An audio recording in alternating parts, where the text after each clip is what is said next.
Buenas noches.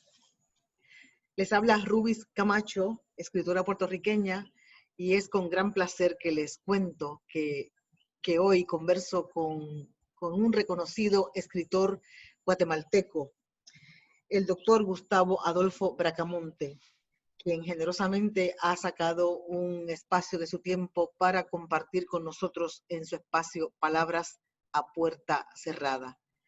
Un espacio donde conversamos con escritores y escritoras, donde hablamos de la vida, de la palabra, donde hablamos de la fuerza del amor, donde hablamos de la fuerza de la muerte, donde hablamos de todos aquellos temas que no nos son ajenos a lo humano. De este modo damos la bienvenida a Gustavo Bracamonte. Gustavo, gracias por estar en Palabras a Puerta Cerrada. No, gracias por la invitación, Rubis, y es un gran placer encontrarme en Puerto Rico de esta manera. Gracias, muchas gracias, Gustavo. Permíteme decirle entonces a nuestra audiencia algunos datos sobre tu vida, sobre tu trabajo literario, aunque luego iremos sobre algunos textos en particular. Gustavo Bracamonte nació en Chiquimula, en Guatemala, y todavía es de los hombres que escribe el año en el que nació. Te puede parecer raro, les puede parecer raro a ustedes, pero tengo autores que no me dan su año de nacimiento. Nuestro hermano y amigo Gustavo nació en el 1952, apenas nos llevamos unos añitos, una cosa de nada. Es periodista, licenciado en Ciencias de la Comunicación, obtuvo la maestría en Comunicación para el Desarrollo y un doctorado en Comunicación Social por la Universidad de San Carlos de Guatemala. Ha escrito varios poemarios, varios.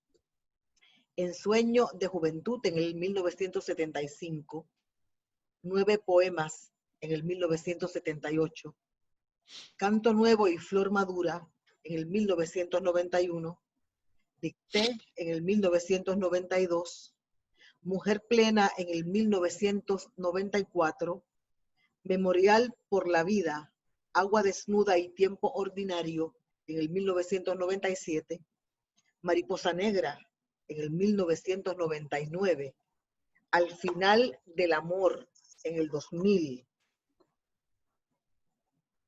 Muy Íntimo con otros poetas y Amalia en el 2004, El Recurso de la Mirada y Mujer de Piel Blanca en el 2006, Pájaro del Atardecer, qué título tan bello, Pájaro del Atardecer y Odas Íntimas en el 2007, Tratado del Deseo, interesante, en el 2008, País Desnudo en el 2009, Laberinto de Babel con otros poetas en el 2010, El Reverso de lo Sublime, qué cosa interesante, en el 2012.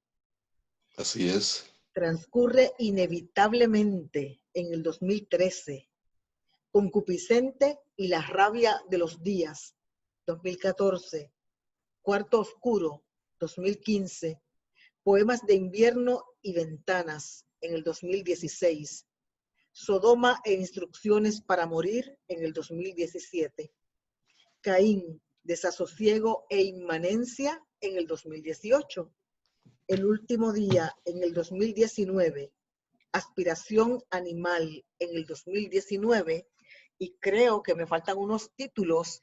Me falta Contigo en el tren, que entiendo que es en el 2020, ¿no? Así es, en el 2020 son 4 textos publicados. ¿Cuáles son, aparte de Contigo en el tren? Aparte de Contigo en el tren, Fascinación por la fealdad, Bien. Supresión de lo equívoco y recientemente Ningún nuevo día. Son los 4 que... del 2020. Qué producción tan abundante, tan maravillosa. Vamos a hablar de ella en un ratito, pero me gustaría, Gustavo, que comenzáramos este diálogo preguntándote quiénes son los personajes más significativos de tu niñez. Bueno, de mi niñez, obviamente mis padres, mis hermanos y hermanas, aunque mis hermanas nacieron después, casi en mi adolescencia. Y Eres el mayor, eres el mayor. yo soy el mayor, sí, soy el mayor. Sí, quien después me sigue, Servio Tulio, que como les contaba en una oportunidad, pues fue quien fue secuestrado, ¿no? En el 1982. Pero ellos fueron, digamos, los padres fueron lo más significativo que tenía también, bueno, también mis abuelos, específicamente mi abuelo, que era un pan de Dios, muy buena persona, muy sencillo. Decirte que mi abuelo venían de un área rural, de una aldea que se llama todavía, ¿no? Por supuesto, El Morral. Mi madre vivía ahí también, pero cuando a los 15 años o una cuestión así, se llegó a Chiquimula, a la ciudad de Chiquimula. ¿Cómo describes los paisajes de tu infancia? Bueno, los paisajes, eh, a mi juicio, muy hermosos, porque los caminábamos con mucha frecuencia con otros amigos y amigas. Recuerdo que vivía frente, mis abuelos alquilaban una casa frente a un campo que estaba inhabitado. Hoy, pues ahora ya está, hay muchas cuestiones ahí ya enfrente de este campo, pero era un campo donde crecía la hierba, luego se secaba por el calor y enseguida pues lo encendían y era un fogón, digamos, todo aquel campo.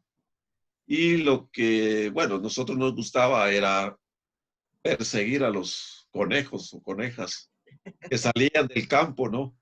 Intentando librarse, los teníamos en la casa y era una cosa interesante, ¿no? Ahora, pues uno se percata el, que no era tan interesante, digamos, pues quemar un campo de esa naturaleza y bueno, quemar los animales también, ¿no? Pero sí, ese es uno de los paisajes también.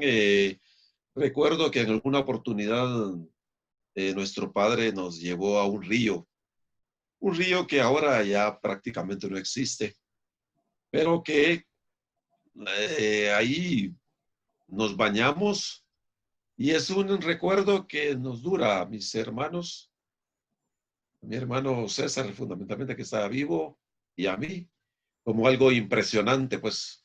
Y fue la única vez que nuestro padre nos llevó como a pasear, ¿no? A un río y eso es lo que más nos impresionó también. Pero mi abuelo tenía una especie nosotros le llamamos allá vega, crecían árboles de mango, bueno, y lo que más recuerdo, digamos, el sabor, ¿no? El, ese sabor a cuando tomábamos el mango maduro, con las manos, luego nos íbamos a lavar a un riachuelo que estaba, y ese sabor después de lavarse las manos de mango, nos quedaba todavía el sabor a mango, ¿no? Eso es lo que más recuerdo, digamos, de mi infancia, muy, muy bonito esos aspectos, pues, de la infancia, ¿no? Porque, bueno, definitivamente nuestra infancia fue también bastante pobre, ¿no? O sea, pero disfrutábamos eso que teníamos, ¿no? Claro, cuando hablas de ese paisaje quemado, eh, ¿en cuál de tus textos tú piensas que está más encarnado ese paisaje? Es probable que el primero que publiqué, porque ahí hablo más de mi pueblo, de mi En ciudad, sueño de juventud, en sueño de en juventud. Sueños de Juventud, que ya precisamente este año cumplió, ¿qué? 46 años de publicación. Solo me faltan 4 para que lleguemos a los 50 de escrito, ¿no? A ver, Muy bien, muy pienso bien. que ahí, porque pues son los primeros pasos que di como apasionado de la poesía, ¿no? Okay. Y hablando de eso, de tu pasión por la poesía, ¿cuándo y cómo? ¿Cuándo y cómo te reconoces un aliado, por no decir un esclavo, de las palabras? Porque en esto hay mucho de esclavitud. Esto es un asunto, cuando uno está involucrado la poesía, con el lenguaje y con la emoción, con la vida, mucha gente piensa que hay algo de mucho glamour, pero también hay mucho de sometimiento, ¿no? ¿Cuándo te descubriste un apasionado y en gran medida un esclavo de la palabra? Bueno, podríamos decir que desde siempre, sin embargo, quizá unos 30 años para acá, me he sentido, me he sentido poeta, pues me he sentido apasionado por la palabra, por la metáfora, por las comparaciones, por sentir, husmear, escuchar, ver, etcétera, digamos, con perspectiva de escribir algo, ¿no? Entonces, de hace varios años, porque, bueno, de hecho, me gustaba la poesía de la primaria cuando tenía aproximadamente 10, 9, sí, aproximadamente 10 años. Siempre cuento la anécdota que a la casa llegaba un poeta de Chiquimula, le dicen el poeta laureado de América, Humberto Portamencos. Llegaba a la casa porque a mi padre le gustaba mucho el licor, ¿no? Y al poeta, pues obviamente, no le gustaba, le fascinaba. Entonces llegaba, mi, mi madre siempre se enojaba, ¿no? Cuando él llegaba, porque decía, ya, viene de bolo, este ebrio aquí a la casa, pero lo que me fascinaba era eso, que él en su jornada etílica empezaba a declamar su poesía. Entonces recuerdo muy bien que había en la casa, en el corredor, una especie de pretil donde yo me ponía a escucharlo y me fascinaba tremendamente escucharlo, ¿no? Y de ahí sentía aquella pasión, aquella vibra por la poesía, decía, esto es lo mío, ¿verdad?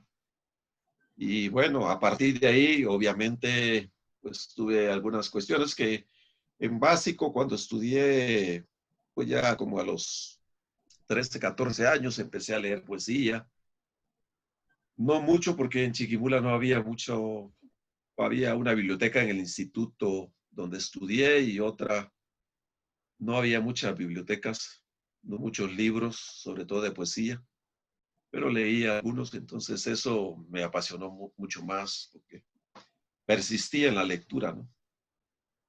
Y teniendo esa inclinación maravillosa por la poesía a esa edad, ¿podías compartir esa afición con tus grupos pares? ¿O un poco era un gusto más privado que no compartías con los amigos de esa edad? No, no recuerdo que los haya compartido.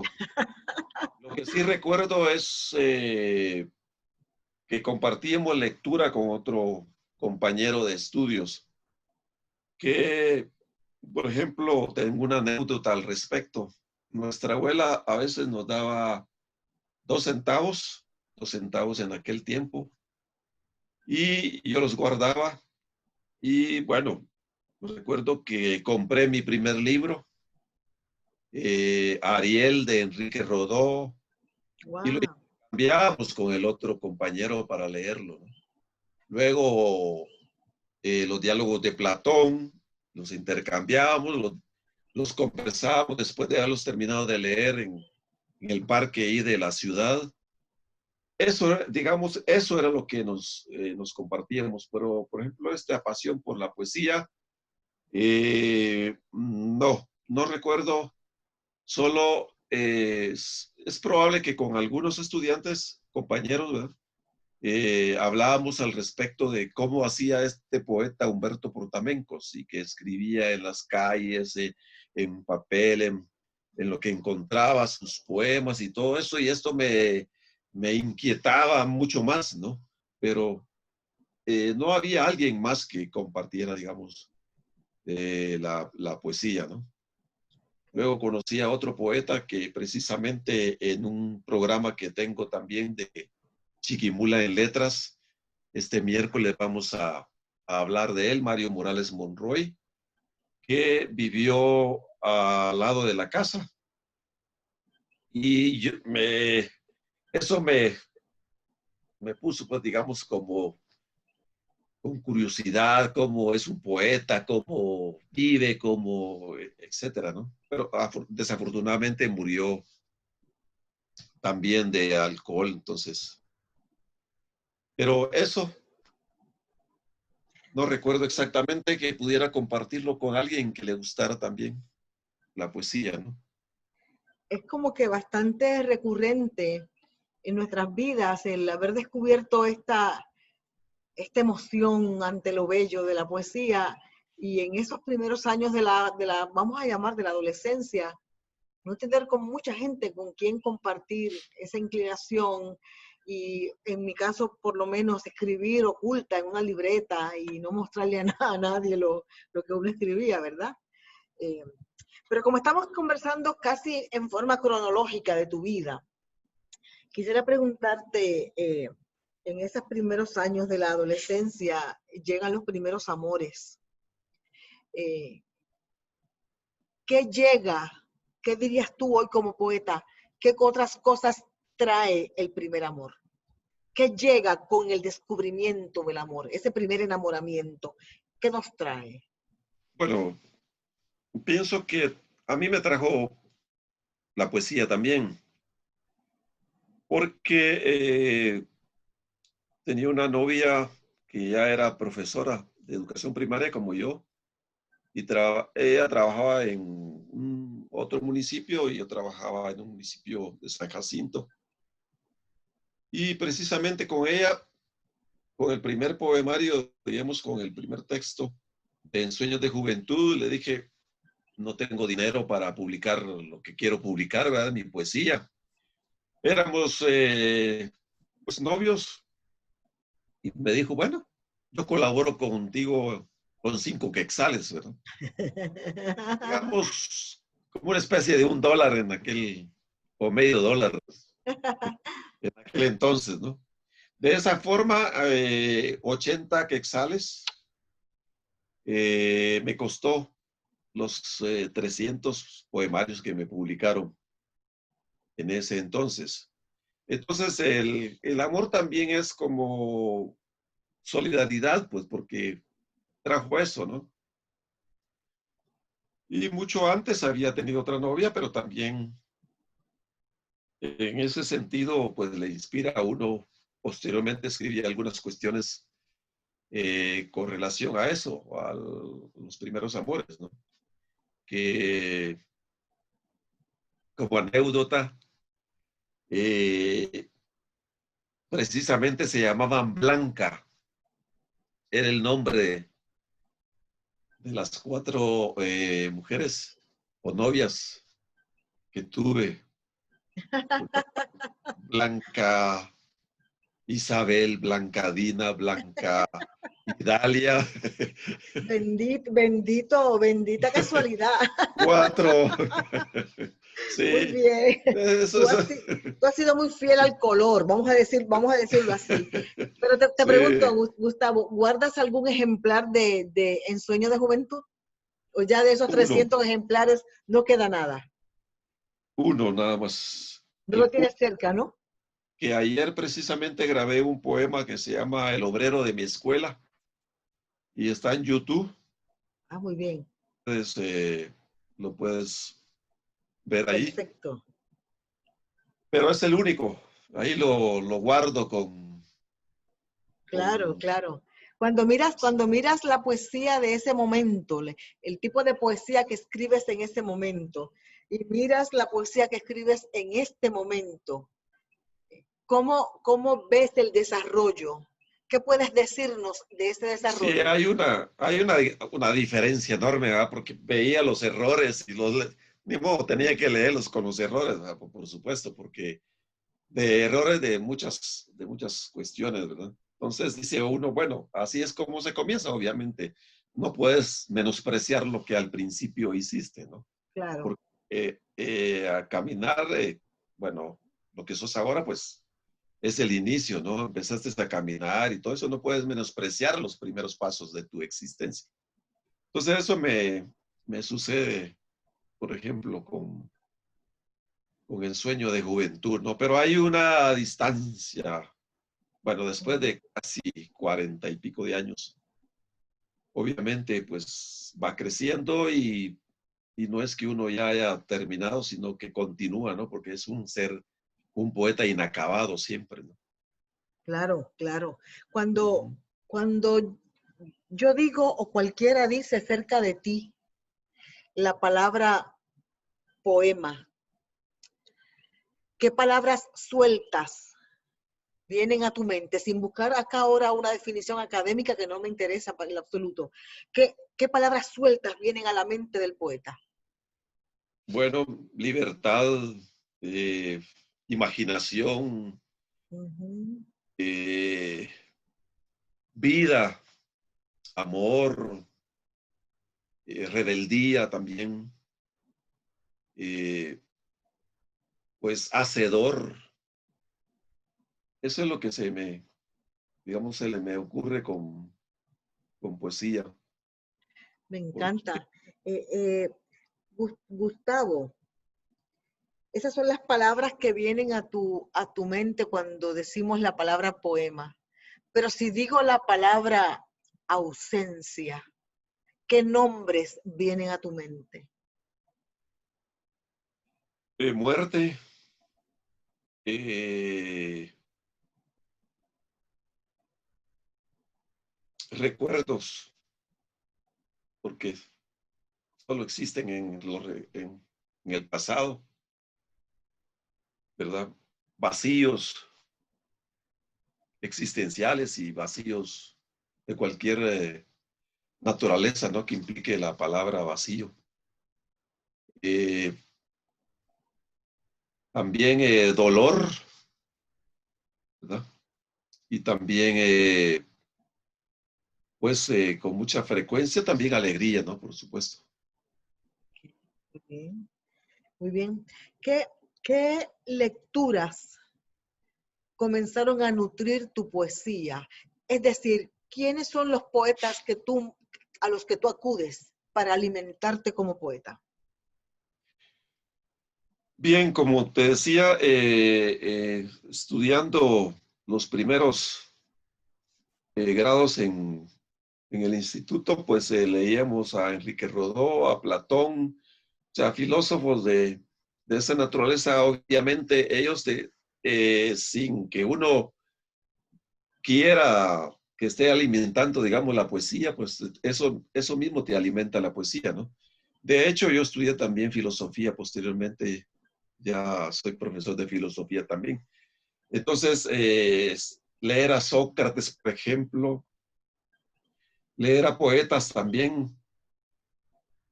Hay un poeta hondureño que ya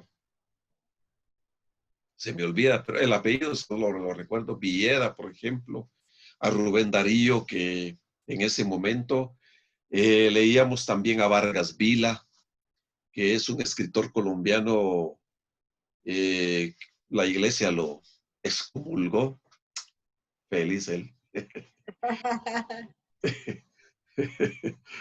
eh, por ejemplo, ¿no? Luego, ya acercándome a la ciudad capital, pues, bueno, también en Chiquimula, porque me gustaba declamar también. Chiquimula, estuve en varios certámenes de declamación. Entonces, a Otto René Castillo, que es un poeta revolucionario de aquí de Guatemala, algunos poemas a veces de Roque Dalton, que otro poeta revolucionario muy bueno, por cierto, de El Salvador. Eh, Esas eran digamos, las fuentes que teníamos en aquel entonces. Posteriormente a Pablo Neruda, José Asunción Silva, eh, Gutiérrez Nájera, me fascinó ese poema y se me quedó para entonces, ¿verdad? Quiero morir cuando decline el día en alta mar y con la cara al cielo. Precioso. Amado Nervo declamaba la poesía de Amado Nervo en Paz, por ejemplo, ¿verdad? Recuerdo ahí muy cerca de mi ocaso, yo te bendigo, vida, etcétera. Entonces esos poetas y filósofos, novelistas fueron alimentando, digamos, todo lo que de alguna forma pues repercute en este momento, ¿no? Pues sí, ahora, obviamente, después de Neruda, porque Neruda es el referente en aquel entonces, ¿no? El chileno Neruda. Pero te encontrás con otros chilenos también, por ejemplo, Pablo de Roca, por ejemplo, que es muy interesante, marxista, además, eso me fascinó. Eh, y otros, Vicente Huidobro, ¿ya?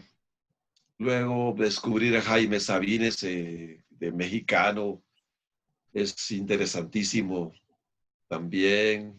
A Octavio Paz, que más se le conoce como ensayista que poeta, pero tiene una poesía riquísima, ¿no? Y los poetas locales, o sea, de Chiquimula, Humberto Portamencos. Hay un poeta rebelde también, Ismael Serna, de 1800 y pico. Hay otro poeta chiquimulteco con una poesía riquísima, Raúl Mejía González. Entonces, realmente en Chiquimula se ha dado mucho la poesía. Desafortunadamente solo hombres, ¿no? Porque no te encontrás una poeta. Desafortunadamente, va, porque debiera de, no sé, estamos a veces conversando con otro amigo de Chiquimula y decimos, saber qué pasa, ¿va? Pero esos son algunos de los afluentes de los cuales me he nutrido. Algunos apenas, ¿verdad? García Lorca, que después te lo encontrás ahí. Pero por mi nombre, Gustavo Adolfo Bécquer, Gustavo Adolfo, Claro. mi nombre, también estando en la adolescencia, me puse a investigar quién era y buscar libros. Tengo un libro, Las rimas de Bécquer, de 1900, no sé cuánto que lo compré, 70, algo así, porque quería saber, ¿verdad? Porque Gustavo Adolfo y después Gustavo Adolfo Bécquer, quería saber por qué. Y además me, digamos que me identifiqué con él por ser romántico, porque una de las características que yo tengo que soy romántico, eso es lo que pienso que me define de alguna forma, ¿no? Entonces me fascinó escuchar, leer, ¿verdad? Que es poesía, me pregunta hasta... y declamaba inclusive las golondrinas, volverán las oscuras golondrinas en tu balcón sus nidos a colgar.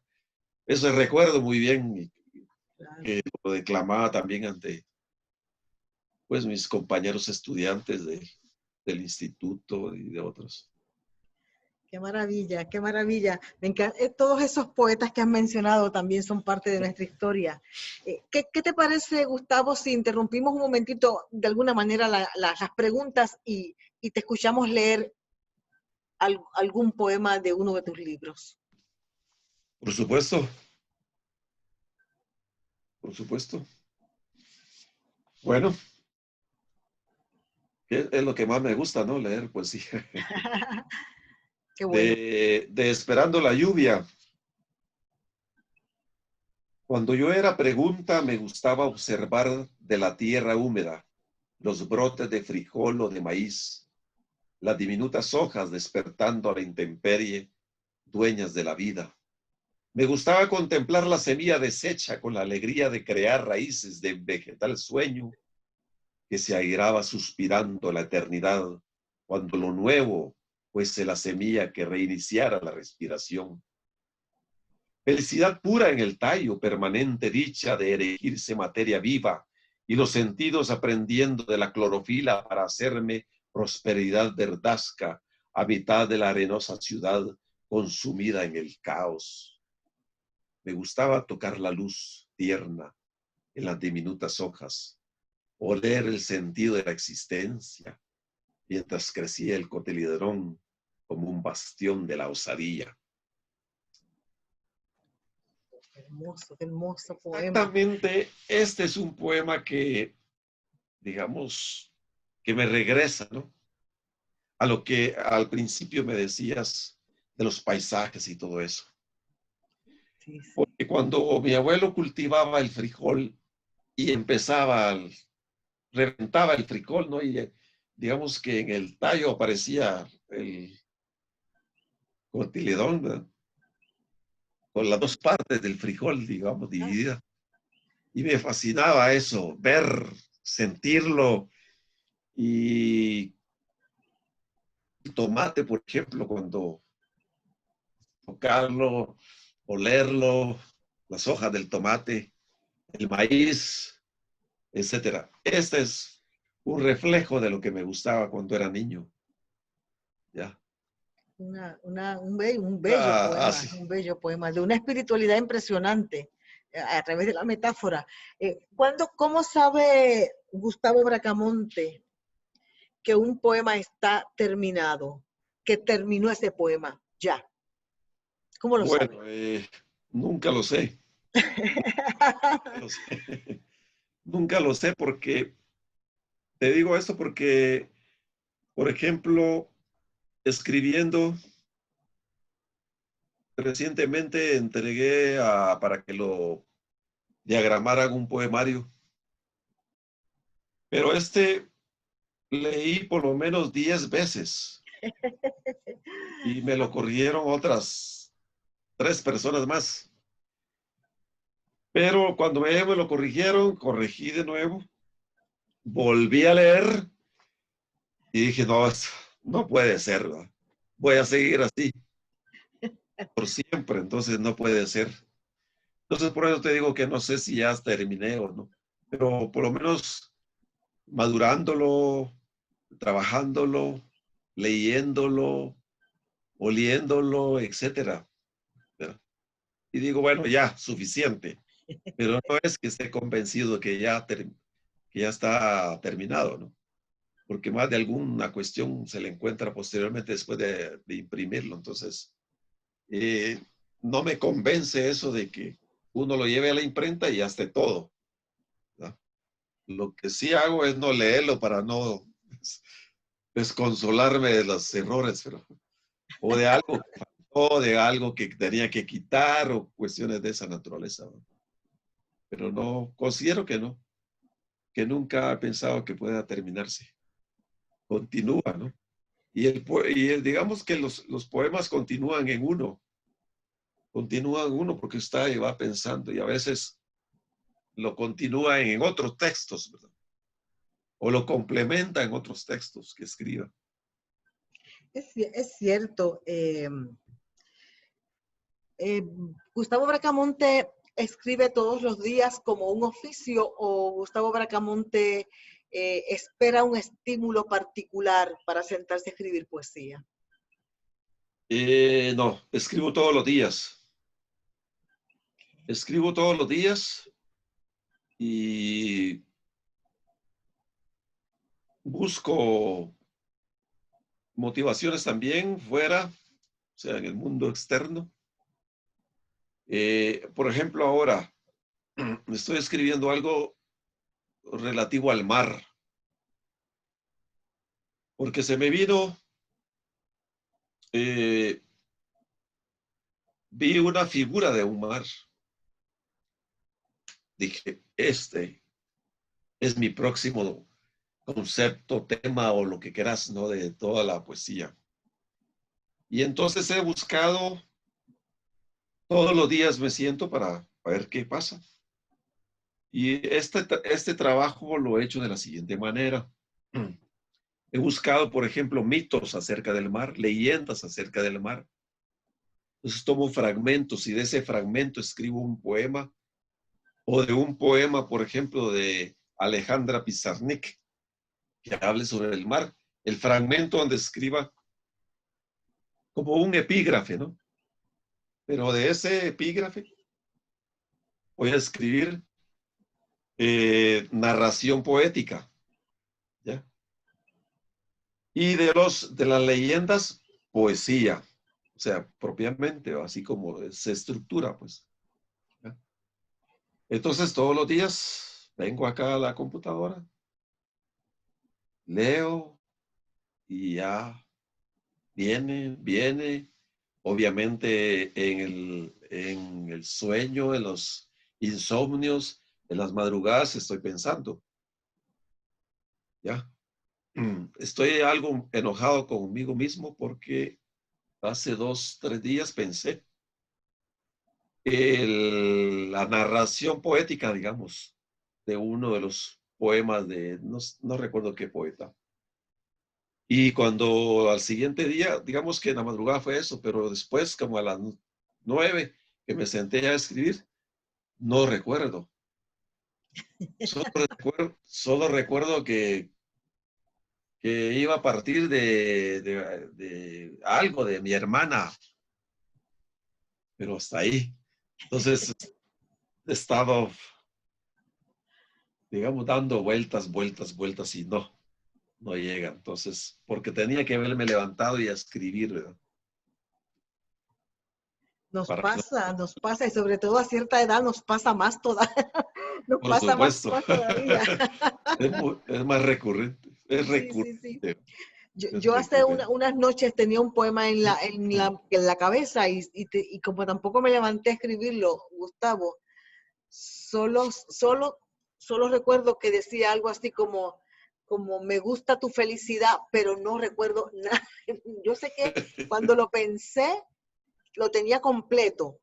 Ahora solo recuerdo me gusta tu felicidad, pero bueno, algún día regresará si es que regresa. ¿Qué te parece si nos lees otro poema en este momento? Por supuesto. Veamos sobre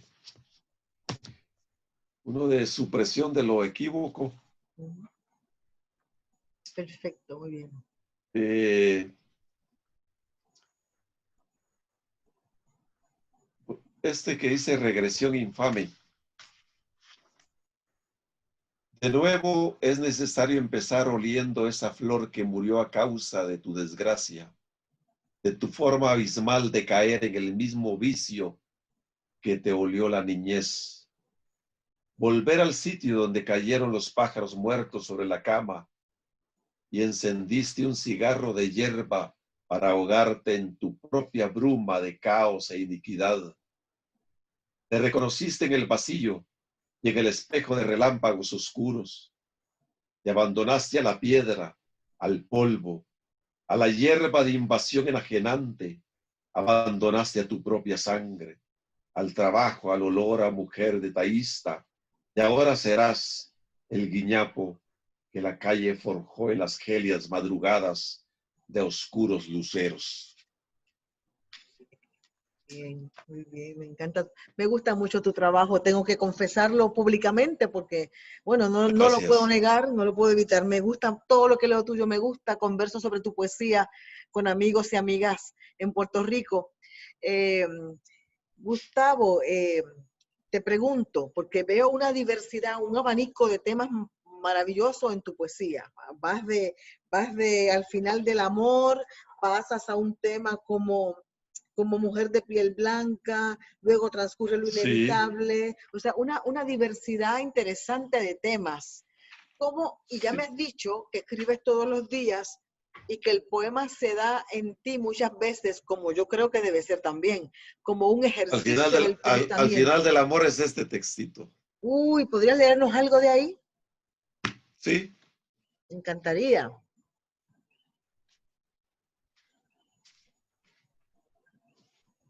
por supuesto.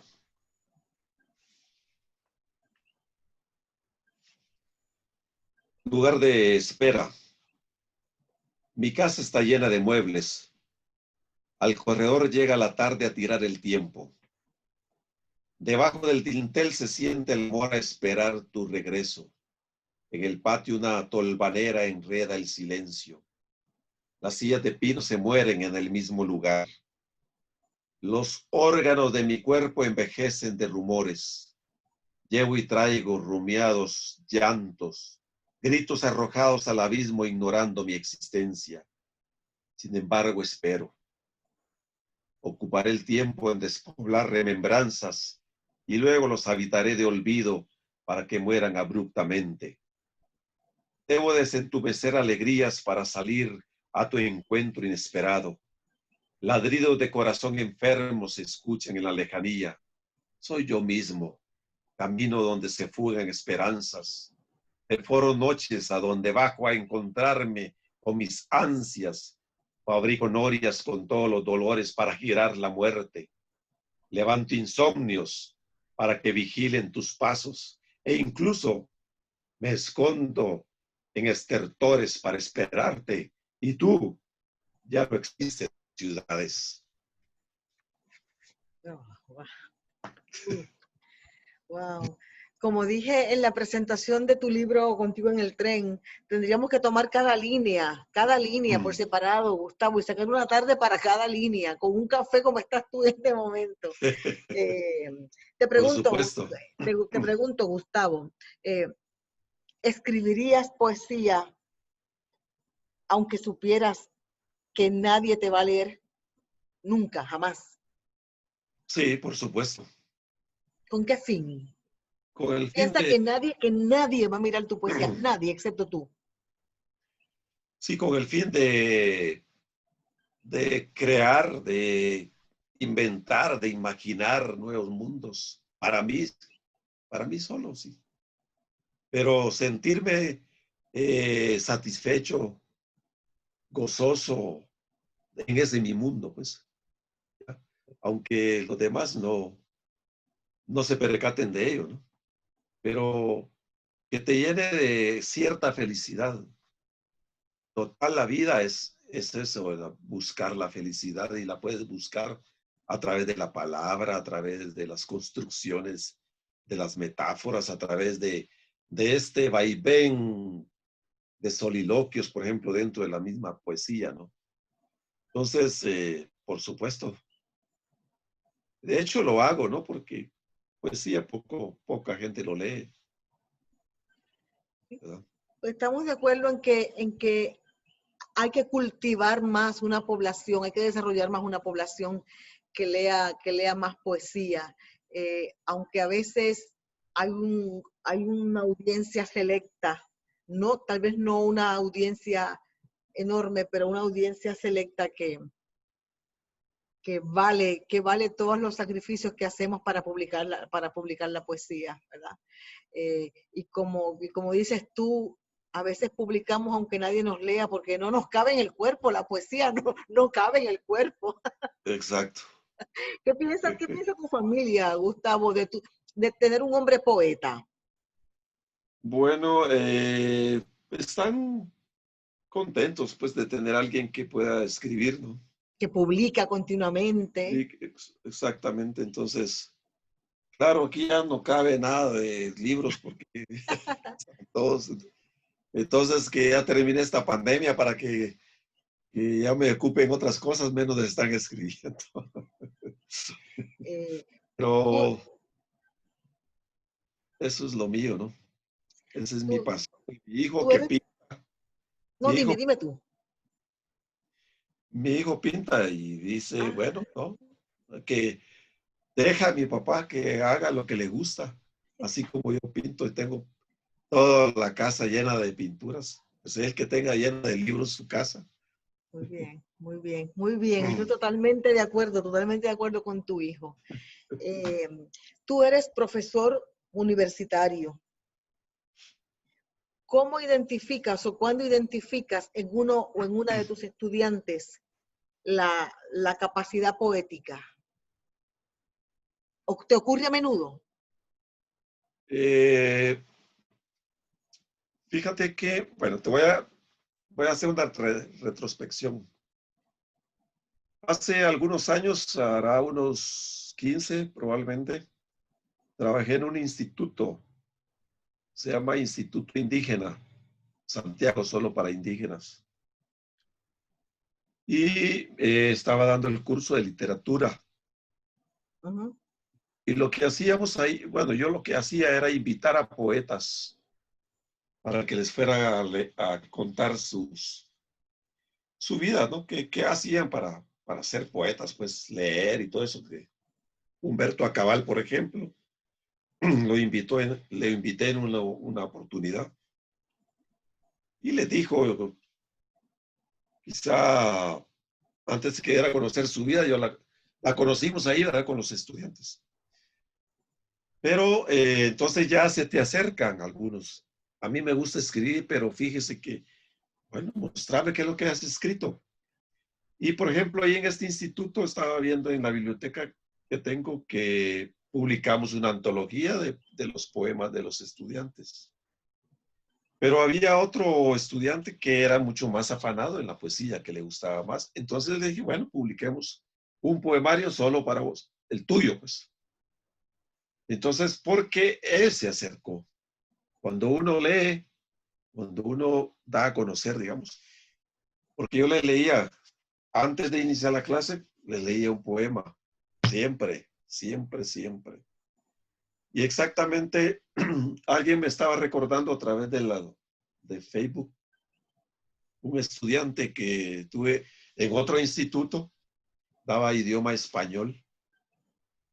Y lo que recuerdo de usted me escribió, es que siempre nos leía un poema antes de comenzar la clase. Okay. Y eso me inspiró para leer, porque ahora soy abogado y en la abogacía se lee mucho. Y entonces me inspiró para leer mucho más, ¿verdad?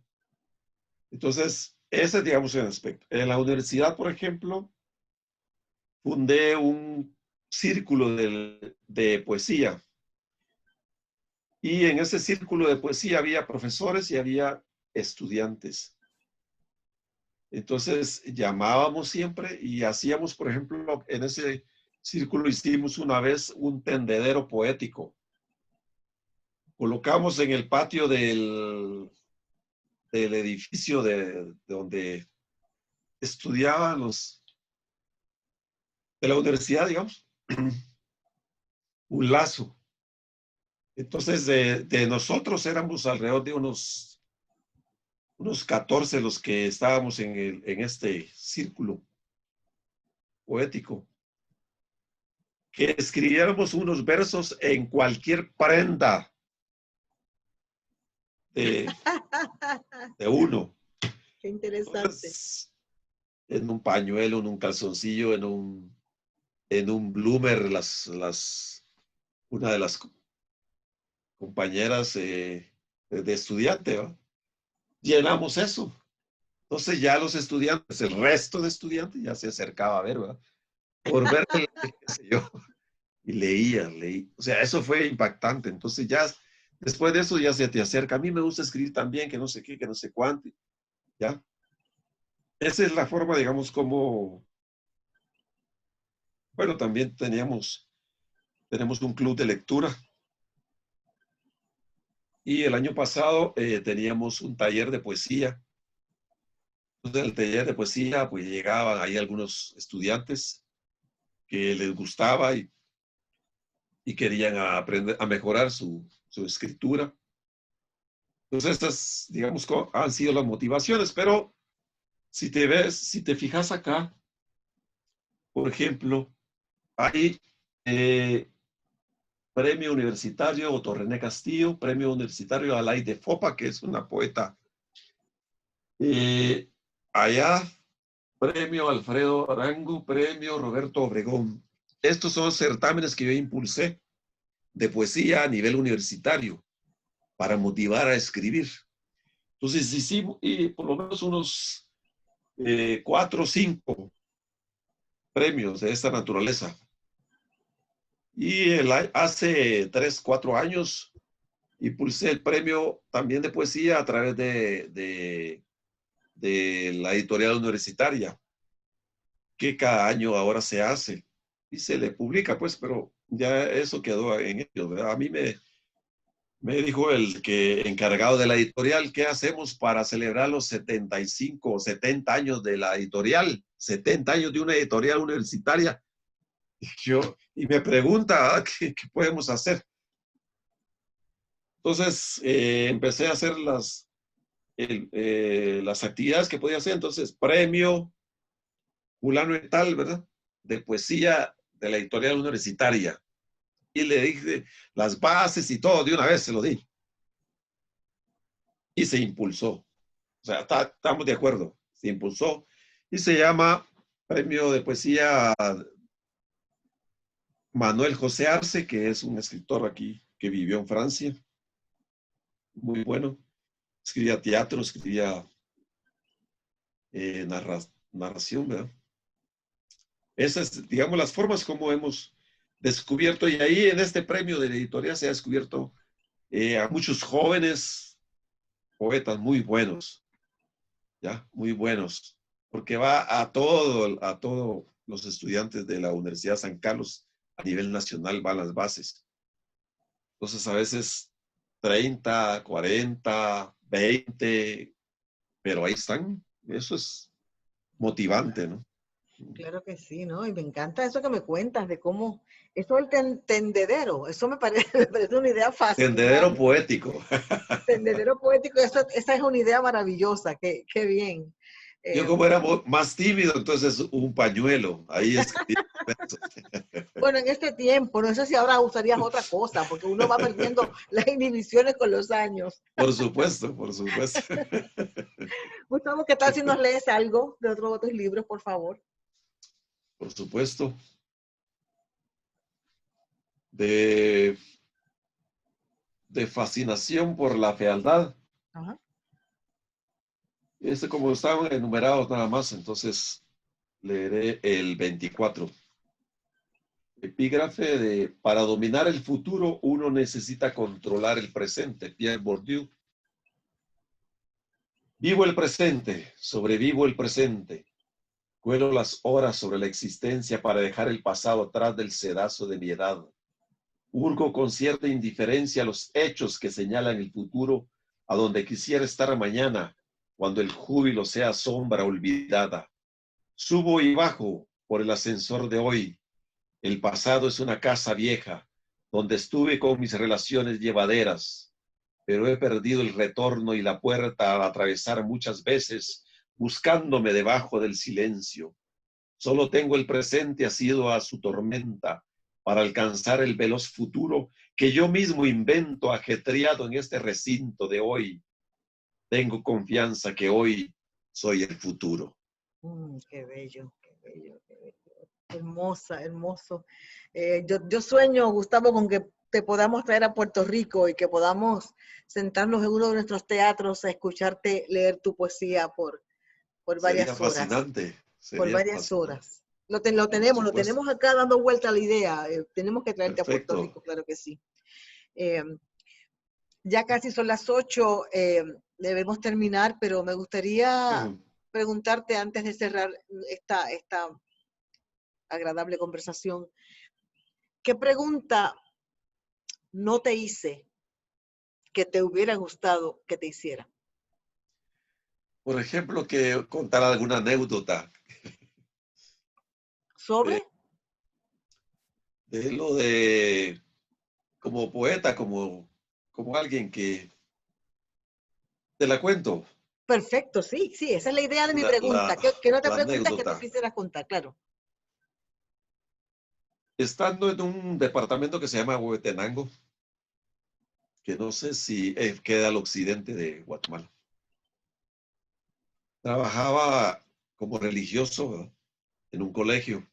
Entonces ahí mismo quise escribir y publicar 9 poemas, como leíste ahí.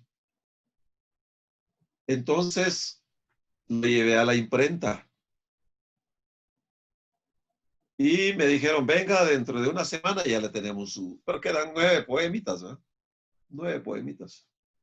Y es tanto, me dijeron, y de una vez le dejé el dinero. Cuando llego a la siguiente semana, aquí está su trabajo.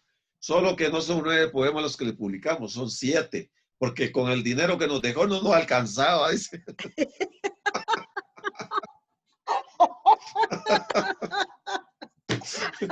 Total que se llaman 9 poemas, pero son 7. Eso te iba a preguntar, porque acá dice 9 poemas en el 78. Sí. Y son 100.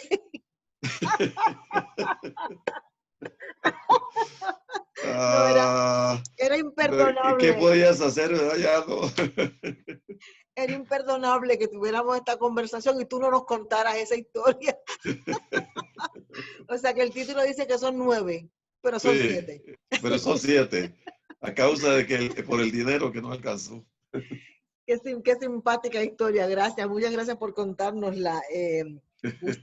Gustavo, voy a cerrar entonces esta entrevista con la ilusión de que volvamos a encontrarnos en un espacio como este. Perfecto. Y conversemos de otros momentos en tu poesía. Muchas gracias por estar accesible para Palabras a Puerta Cerrada. ¿Y qué te parece si cerramos con uno de tus poemas? Perfecto. Con el más reciente, entonces. Sí. Nuevo día.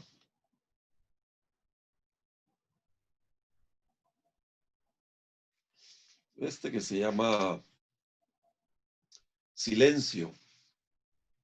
Un epígrafe de Alejandra Pizarnik. No hay silencio aquí, sino frases que no quieres oír. El brumoso silencio está aquí en este cuerpo gris, también en los cafés, en las avenidas, en los mercados, en los grandes edificios, en las universidades, en las escuelas, en las casas. Tiene un reloj detenido en una mano y la ceniza de la palabra que no se dijo. El silencio trepa la boca para oler el amor o el placer estimado, el tacto de la luz, de la brisa.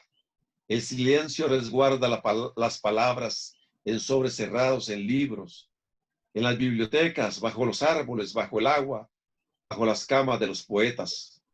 El silencio se mueve como la quijada de la muerte cuando ésta se come pausadamente el tiempo o el manuscrito de la Eneida de Virgilio al agotarse el sentido de las palabras o el de todos los venenos de Rimbaud.